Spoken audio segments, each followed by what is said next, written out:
Kamusta? Maligayang pagdating sa Dr. Alexandre Mota. Sasagutin ko ngayon ang ilang karaniwang tanong na madalas itanong sa akin, baka ito rin ang nais mong malaman. Ngayon, sasagutin muna natin ang tanong ni Pedro. Sabi ni Pedro, matagal na ako may bursitis. Ilang beses na ako nagpagamot at gumamit ng anti-inflamatoryo, pero wala pa ring epekto. Pakiramdam ko palang kumikipot ang mga ugat sa braso ko, nahihirapan akong gumalaw at sobrang sakit, hindi ko na alam ang gagawin ko. Nagtanong din si Jessie, magandang gabi po doktor, sobrang sakit ng balikat ko, may tendinitis at bursitis ako. Nangganalay ng braso ko, nagpa-physical therapy na ako, pero wala akong nakikitang pagbabago. Sobrang sakit na halos mapaiyak na ako. Oo, ganyan talaga ang bursitis kadalasan, lalo na kung hindi natin naiintindihan kung ano ito at hindi natin alam kung paano ito haharapin ng tama. Sige, una-una, ano ba ang bursitis? Sa katawan natin, may ilang maliliit na supot ng likido na tumutulong sa pagdulas. Tuwing may mga estruktura tulad ng litid o buto na dumudulas malapit sa isa't isa, pwedeng magkaroon ng bursitis na parang maliit na shock absorber. Yung parehong likido, yung parang grasa kumbaga, na nasa loob ng mga kasukasuan at tumutulong sa paggalaw, meron din sa loob ng mga supot na yon. At sa balikat, may ilan sa mga supot na yan na pwedeng mamaga. Pinakakaraniwan, isipin mo ganito, o tara, meron ako dito. Ang acromio na bahagi ng buto ng scapula at meron tayo, gagawin ko ito ng ibang kulay, ang humero na siyang buto ng braso. Okay? Dito sa espasyong ito, sa pagitan ng ulo ng humero at ng acromion, yung kawit na bahagi ng acromion may ilang mga estruktura. Ang litid ng supraspinous. At meron ding bursa na ito yung maliit na supot na puno ng likido ha. May isa pa sa unahan na alinman sa dalawa ay pwedeng mamaga. Isipin mo na tuwing gumagalaw ka, pinipisil mo ng kaunti at nagkakaroon ng alitan. Kinikiskis mo yung bursa na yon. Kapag may hindi balanse sa balikat, yung bursa na yan, o mismong litid, gaya ng sinabi ni Jessie, nagkakaroon ng pamamaga, ng reaksyon, okay? Parang nasusugatan yung bursa na yon na nagiging bursitis. O kaya naman, nasusugatan o namamaga ang litid, na tinatawag na tendinitis ng supraespinyoso. Intindihin natin gamit ang mga larawang ito kung ano ang bursitis, ha? Dito, makikita mo na nandito ang leeg, ang dibdib, at ito ang bahagi ng balikat at braso. Meron tayong buto ng braso, ang humerus, ito yung kulay berde ngayon. Meron tayong maliit na bahagi na yon, yung maliit na buto na sinabi ko sa iyo. Hayal mo ilapit ko dito. Ayan na, oh. Heto ang buto ng braso na kulay berde. Itong buong ulo na ito ay buto ng braso. Ito ang humerus. Narito ang acromion, itong maliit na butong naging berde. Tama? Itong espasyo sa pagitan ng ulo ng humerus at ng acromion ay may dalawang maliit na bulsa dito. Oh. Ito ang bursa subacromial na nasa ilalim ng acromion. At itong isa naman ay ang bursa subdeltoides. Sa totoo lang, tinuturing nating bursitis ang pamamaga ng alinman sa kanila ha. Kung titingnan natin dito o sa gilid, nandito ang bursa ng deltoid at isa pang bursa. Dalawang bursa ang responsabale sa bursitis sa balikat. Sa ilalim, narito ang kalamnan. Tingnan mo, ipapakita ko ng konti. Tatanggalin ko dito ng kaunti ang bursa at makikita mo dito na nandito ang litid ng supraspinatus na kalamnan. Kaya dito kapag may pamamaga ng bursa, kadalasan mahirap nating matukoy kung bursa lang ba o kung may tendinitis din ng supraspinatus. Okay? Pag-usapan muna natin ang bursa. Dr. Alexandre Mota, paano ko malalaman kung may bursitis ako? Paano malalaman ng doktor? Paano ko mahihinala ang ganito ang kondisyon ko? Kung nakakaramdam ka ng sakit sa balikat na lalo pang lumalala kapag iniangat mo ang braso mo pataas, lampas sa ulo. Ibig sabihin, lumalagpas sa 90 degrees O. Yung kirot na, depende sa posisyon, lumalala. Minsan nagigising ka na masakit, maaring may bursitis ka. Pupunta ka sa doktor, osteopath o pisioterapista at gagawa siya ng ilang mga pansusuri para malaman kung may bursitis ka. Maaring mag-request siya ng ilang mga pagsusuri para ma-differentiate. Kasi sa kaso ni Jessie, halimbawa, may bursitis siya at may tendinitis din. Minsan mahirap malaman kung ang problema ay nasa bursa o litid, kahit sa pantingin at ilang pagsusuri. Tama ba? Sa totoo lang, wala namang problema doon. Kung ang pamamaga ay nasa bursa o kung ang pamamaga ay nasa litid. At maaring hilingin ng doktor na magpagawa ka ng ilang mga pagsusuri.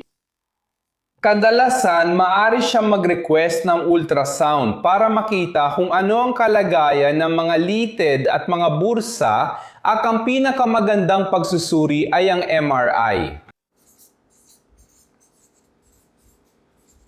Magnetic Resonance Imaging. Ano ang makikita mo? Ano ang larawan na magsasabi na may bursitis ka? Karaniwan, ganito ang itsura ng bursitis. Lahat ng mga istruktura ay itim at may puti na parang likido. Dito sa bahaging ito, eksakto sa pagitan ng buto ng humerus, sa pagitan ng buto ng braso at ng acromion. Okay? Ibig sabihin nito ay namamaga ang bursa. Maraming likido dito. At Alexandre, ano bang sanhi ng bursitis? Halika dito sa akin, ang bursitis, kadalasan may 3 pangunahing sanhi ito. Okay? Sasabihin ko sa iyo ang bawat isa sa mga ito at ipapaliwanag kung paano natin magagamit ang tamang paggalaw para mapabuti ito. Ang unang sanhi at pinakakaraniwan ay ang kawalan ng balanse. Kawalan ng balanse sa mekanika, kawalan ng balanse sa paggalaw, kawalan ng balanse sa tensyon. Alexander, madalas mong banggitin ang kawalan ng balanse. Ano yon at paano ito gumagana? Isipin mo na sa balikat mo, maraming kalamnan ang nakakabit. Maraming linya ang papunta doon, ha? Kapag may kawalan ng balanse, para bang may ilang kalamnan na mas tense, mas malakas ang hila sa isang side, at yung iba naman parang mahina, kaya mahina rin ang hila nila.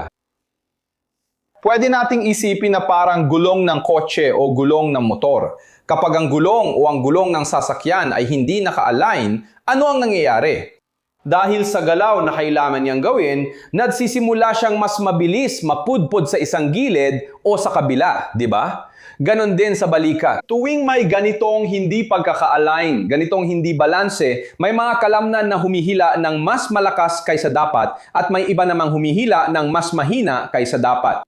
Ang nangyayari sa isang bahagi ng kasukasuan, mapupudpod ito, mas magkikiskisan, mas kakayod at mamamaga. Tama ba?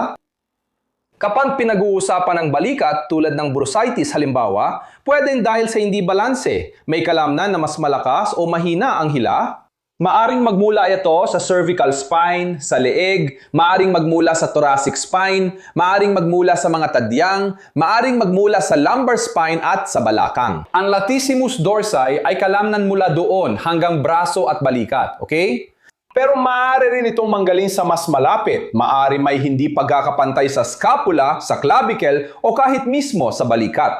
Kaya pansinin mo dahil maraming kalamnan o maraming dulo, maraming parang tali dito na nakakabit sa balikat. May mga kalamnan na nakakabit mula balikat papunta sa scapula, supraspinatus, infraspinatus, teres minor, teres major, subscapularis, na isang napaka-interesanteng kalamnan na meron tayo dito. Marami na akong nagawang video tungkol sa subscapularis na kalamnan. May mga kalamnan na kumukonekta mula balikat hanggang clavicle. Ayan, na kumukonekta mula balikat hanggang clavicle at mayroon ding mga kalamnan na kumukonekta sa balikat. Tingnan mo, ang galing dito, ito yung malapad na kalamnan sa likod na kumukonekta mula balikat hanggang gulugod sa bandang ibaba at pelvis. Ibig sabihin, ang hindi balanseng lumbar at thoracic na gulugod, tadyang, at leeg ay pwedeng magdulot ng misalignment ng balikat. Paano ito mapapabuti, Dr. Alexandre Mota? Pwede mo nang subukan, ayusin ito ngayon. Bibigyan kita ng ilang ehersisyo bilang pangsusuri. Ayos ba? Sa unang ehersisyo, papabuti natin ang galaw ng mga scapula at ng clavicle. Kaya kung ang sanhi o pinagmulan ng imbalance na nadulot ng bursitis sa'yo ay nasa clavicle o scapula, makakatulong sa'yo ang ehersisyong ito, makakabawas ang sakit mo. Ayos ba? Simple lang itong ehersisyo. Ganito ang gagawin mo. Ibuka mo ang braso hanggang 90 degrees, ilagay ang dulo ng daliri sa balikat, gawin hanggang di masakit. Dr. Alexandre Mota, pag 90 degrees, masakit. Ibaba mo, konti papababa. Hanggang sa kaya mo ng walang sakit. Ilagay mo ang kamay dito at mula ngayon, igalaw mo na paikot ang siko mo. Ayan. Paikot pa atras, yung pinakamalawa, yung pinakabukas na ikot na kaya mo hanggat hindi masakit. 10 beses pa atras, tapos 10 beses pa abante. Kung ginagawa mo to kasabay ko, mapapansin mong gumadalaw yung talim ng balikat mo sa likod. Parang si Daniel San, pahid ng wax, tanggal ng wax. Eksaktong ganyan ang galaw ng mga balikat sa likod. At kasabay nito, ang clavicle dito sa harap, umaabante, umaatras, umiikot pa abante, umiikot pa atras, umaakyat at bumababa. Kaya itong simpleng ehersisyo na ito, nakakatulong ito sa paggalaw ng balikat at clavicle. At kung ang clavicle o balikat ang dahilan, sila ang sanhi, ang mga sanhi ng hindi pagkakapantay na ito. Sa balikat mo, gagawin mo ito ng 10 beses pa abante, 10 beses pa atras. Diyos ko, gumaan. Parang mahika. Ang ehersisyong ito ay magpapabuti ng galaw ng cervical spine, thoracic spine, mga tadyang, at pati na rin ang lumbar. Tama ba? Kaya simpleng ehersisyo lang ito. Kakailanganin mo ng upuan at dapat ang sandalan ng upuan ay halos kasing taas ng mga balikat mo. Tama ba?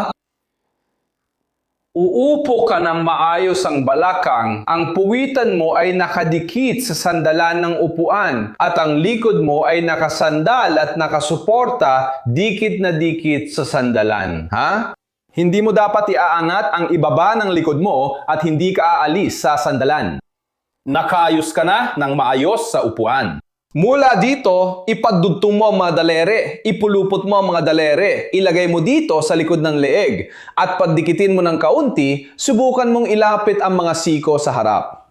Mahalaga ito dahil kung hindi mo gagawin ang galaw na ito, o basta mo lang ilalagay ang kamay mo o nakabukas ang siko mo, ang mangyayari kapag iniyuko mo pa atras, mas gagamitin mo ang leeg mo kaysa sa dibdib o katawan mo. Tama?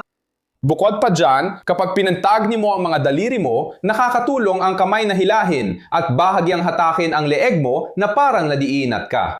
Kaya yan, pinantagni-tagni mo ang mga daliri, inihawak sa leeg, inilapit ang mga siko sa harap, at yuyuko ka pa atras hanggang sa komportable ka. Yumuko, huminga palabas at bumalik. Gagawin mo to ng 10 beses o yumuko. Et bumalik. Ikiling at. Et bumalik. Pang-4 na beses. Bitawan ang hangin at bumalik. Ikiling. Ikiling. Ikiling. Mahalaga ang pagbuga ng hangin dahil nakakatulong ka kahit papaano na makabuti ang galaw ng mga tadyang. At kapag napabuti mo ito, naiuunat mo rin ang diaphragm. Iniunat mo ang diaphragm at lahat ng kalamnan sa harap ng gulugon. At binubuga ang hangin. Parang dagdag na pag-uunat ang ginagawa mo. Gawin mo ang 10 galaw. Subukan ulit. Igalaw ulit ang braso. Tingnan kung gumaan. At maaring sinasabi mo ngayon, Dr. Alexandre Mota, ginawa ko na pero hindi naman masyadong gumanda. Kaya maaring may iba pang dahilan, ibang uri ng particular na hindi balanse na siyang pangalawang sanhi dito ng bursitis. Na tinatawag na syndrome. Non-impingement syndrome sa balikat. Sa palagay ko, narinig mo na ang pangalang ito kung madalas kang nanonood sa ating channel at social media. Tara, pag-usapan natin. Tuwing itataas ko ang braso ko, itong buto dito sa humerus, umiikot siya at dumudulas pababa. Isipin mo ito kasama ko. Meron ako dito, yung buto ng braso ko, ito ang kanang braso ko, yung buto ng braso, uugnay ito dito, sa scapula, at dito sa taas merong acromion. Kaya para maitataas ko ang braso ko, kailangan niyang gumulong at dumulas pababa. Napapansin mo? Kung wala siyang galaw na dumudulas pababa, tataas lang siya at tatama, mag-impact, madiin, liliit yung espasyo na dinadaanan ng litid at meron ding bursa dyan. Ganyan mismo ang tinatawag na impact syndrome. Bumababa ang galaw ng mismong balikat mo at tuwing igagalaw mo ito, nagkakaroon ng impact. Ganun lang kasyemple. Para makabuti ito, para malaman kung may syndrome ka ng impact o kung ito ang sanhi ng bursitis mo, ganito ang gagawin mo. Kaya, para subukan at mapabuti ang isyong ito ng syndrome ng impact sa balikat mo, kakailanganin mo ng isang upuan. Hahawakan mo dito o sa upuan mismo, mas maganda kung hindi mo gagamitin yung mga upuan na may sandalan para sa braso. Kung hindi, maaring masaktan ang braso mo dito o kung hahawakan mo sa labas, dito ka masasaktan, ha? Isang upuan na walang sandalan para sa braso, walang armrest, hawakan mo dito sa upuan mismo, siguraduhin na maayos ang posisyon ng likod mo at komportable ka. Magre-relax ka, i-relax mo ang balikat mo, i-relax mo ang braso mo, ang tanging lakas na gagamitin mo ay sa kamay lang, para hindi madulas ang kamay mo ha. Hawakan mo, yumuko ka papunta sa kabila, tapos bumalik. Gagawin mo itong galaw na ito ng 30 beses hanggang sa hindi sumakit. Alexander, dito, aray, masakit, sobra ka na. Hanggang sa komportable lang, tapos bumalik ka. 30 beses. Ang mahalaga dito ay ang galaw, ang ritmo na binibigay mo. Ha? Kung relaksado ang balikat mo, kapag yumuko ka sa kabila, dumudulas ka, tandaan mo yung maliit na galaw na sinabi ko. Dumudulas ang humerus pababa, nilalagyan mo ng grasa, kumbaga ang kasukasuan ng balikat, at binubuksan mo ang espasyo sa pagitan ng acromion at ng buto ng braso. Tama? Kaya, ang mahalaga ay ang ritmo. 1, 2, 3. Trace. At ang pagre-relax. At hindi lakas ang mahalaga, hindi mo kailangang pilitin para mas lumayo pa ang galaw.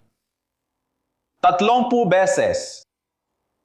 Natapos mo na ang 30 beses igalaw mo, tingnan mo kung mas magaan na ang balikat mo. Kung kaya mo nang igalaw ang balikat mo nang hindi nakakaramdam ng sakit. Hanggang ngayon, sigurado ako marami pa rin ang nakaramdam ng ginhawa. At napapansin mo na posible na ang isang sakit, isang pamamaga sa isang bahagi ng katawan mo ay maaring may sanhi mula sa ibang parte ng katawan mo. Tama ba? At may ilan na nagsasabi, Dr. Alexandre Mota, nagawa ko na ang ehersisyo para sa scapula at clavicle. Dr. Alexandre Mota, nagawa ko na ang ehersisyo sa upuan para i-extend ang gulubod. Nagawa ko na ang ehersisyo para sa impingement syndrome ng balikat, pero nakakaramdam pa rin ako ng sakit at hindi pa rin ito gumagaling ng maayos. Sige, ganito. Maaring kabilang ka sa iilang tao na may tinatawag nating acromion na parang may hook o hook sa acromion. May ilang tao na iba acromion, imbes sa diretso lang dito, may nakausling dulo pababa. Tama?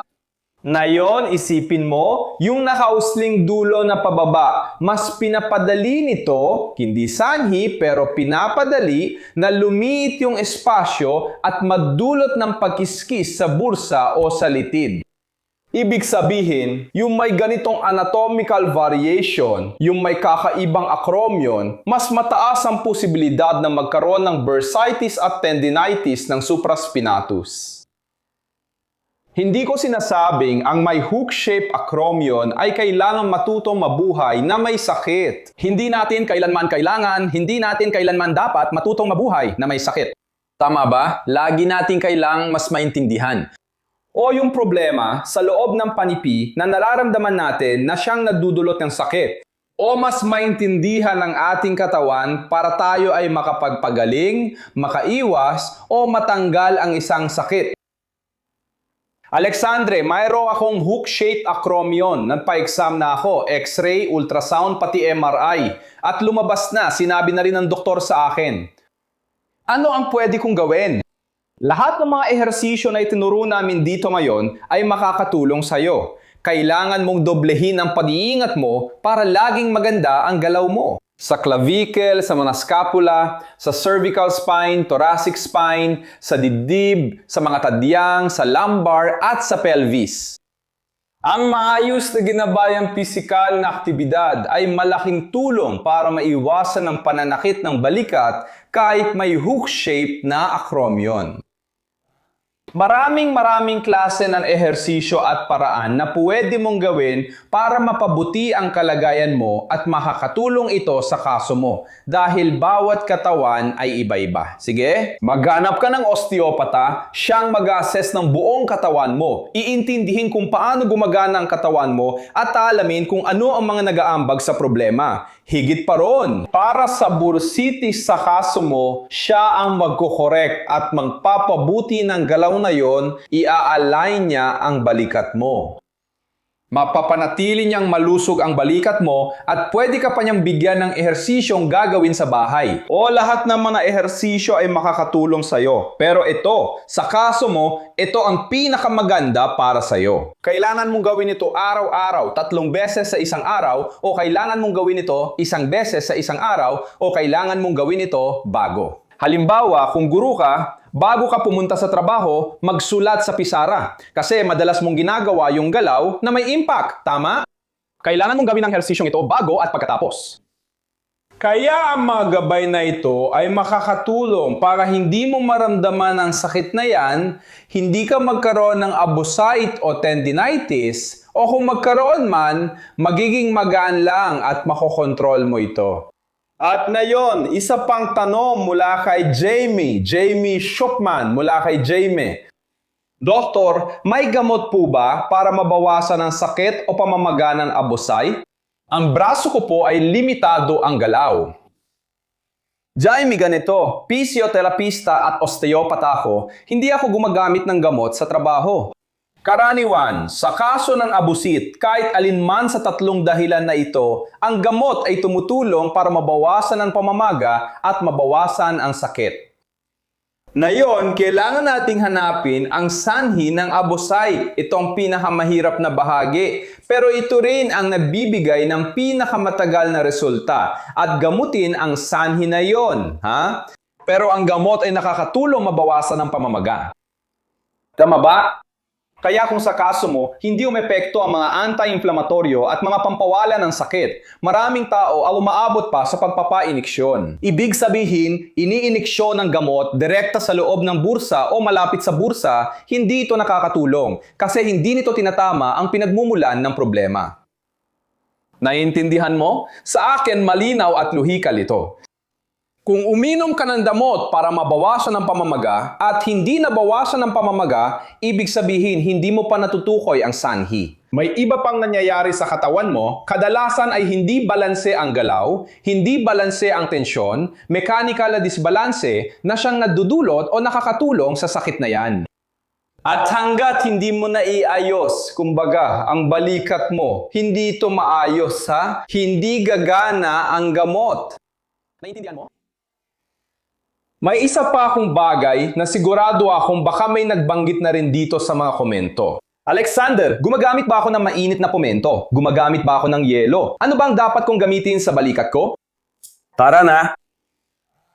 Klasikong sinasabi ng mga doktor, ortopedista at mga karaniwang pisyoterapista ay maglagay ng yelo dahil kung ang bursitis o tendinitis ay pamamaga, sa paglalagay ng yelo, natutulungan itong mabawasan ang pamamaga.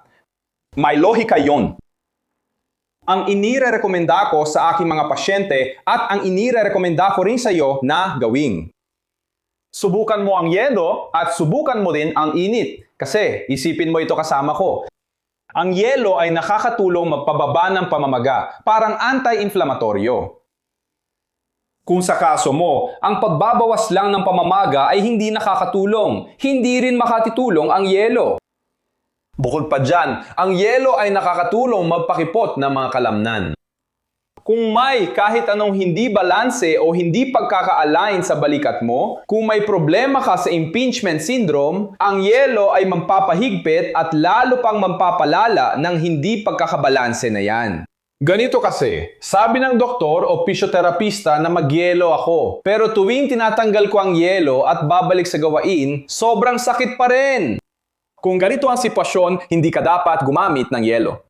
Samantalang ang mainit-init na pumento, kapag inilagay mo, nare-relax ang mga kalamnan, tumataas ang sirkulasyon ng dugo. Ibig sabihin, mas nagiging epektibo ang katawan sa paglaban sa pamamaga at mas madali ring gumalaw ang mismong kasukasuan. Kaya ang mainit-init na pumento, nakakatulong ito para mabawasan ang mga hindi pagkakabalance at ang impingement syndrome. Tama ba? Kaya ikaw, kung ganito ang kaso mo, gagamit ka ng yelo, lalala pa ito, o habang ginagamit mo ang yelo, o pagkatapos. At gagaan kapag ginamitan ng init, o kaya naman sa mga kaso siguro ng hook-shaped na acromion na meron ng matinding pamamaga.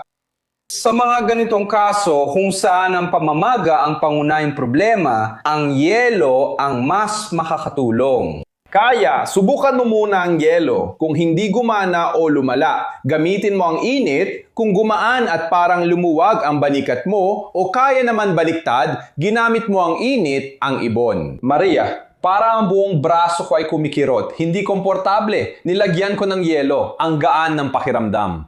Kaya, bawat tao ay iba-iba. Depende sa dahilan. Ayos ba? Kaya, i-comment mo rito kung may tanong ka tungkol sa bursitis, balikat o anumang parte ng katawan. Isang patolohiya, isang sakit na gusto mong pag-usapan ko dito at baka ang susunod na sagot ni Alexandre ay tungkol sa tanong mo. Hanggang dito na muna, yakap at hanggang sa muli!